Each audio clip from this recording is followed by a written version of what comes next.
রাস্তার ময়লা দিয়েও গড়া যায় অসাধারণ শিল্প, আর সেটাই করে দেখিয়েছেন ইন্দোনেশিয়ার এই তরুণ।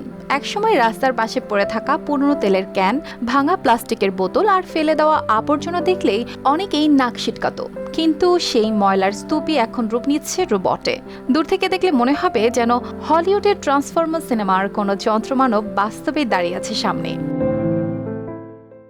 ইন্দোনেশিয়ার গুনুং মাস এলাকার শিল্পী ইউসুফ এখন পরিচিত ইউসুফ ফার্মার নামে, কারণ তিনি ফেলে দেওয়া প্লাস্টিক ও পুরনো যন্ত্রাংশ দিয়ে তৈরি করেন অসাধারণ রোবট ও প্রাণীর মডেল।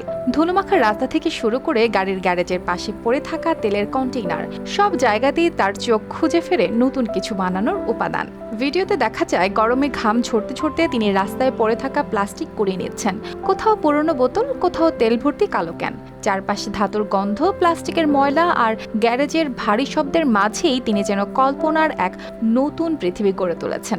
এরপর ছোট্ট স্টুডিওতে বসে ঘন্টার পর ঘন্টা কাটান কাটিং, জোড়া লাগানো আর রং করার কাজে। ধীরে ধীরে সেই আবর্জনায় হয়ে ওঠে বিশাল এক রোবটের শরীর। ইউসুফ জানিয়েছেন ছোটবেলা থেকে এমন কিছু বানানোর শখ ছিল তার, তবে সেই শখই একসময় হয়ে ওঠে জীবনের ভরসা। করোনার সময় চাকরি হারানোর পর মানসিক চাপ ও অনিশ্চয়তায় ভেঙে পড়েছিলেন তিনি। চারপাশ তখন ছিল অন্ধকারে ভরা, কিন্তু ঠিক সেই সময়েই পুরনো শখটাকে নতুনভাবে আঁকড়ে ধরেন। ময়লার ভেতর থেকে যেমন তিনি নতুন রোবট খুঁজে বের করেন, ঠিক তেমনি নিজের ভেতর থেকেও খুঁজে পান নতুন সাহস।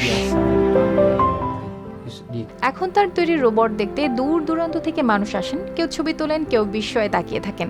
কারণ যেসব জিনিসকে মানুষ অপ্রয়োজনীয় ভেবে ফেলে দেয়, সেগুলো দিয়ে ইউসুফ তৈরি করছেন কল্পনার নতুন জগৎ।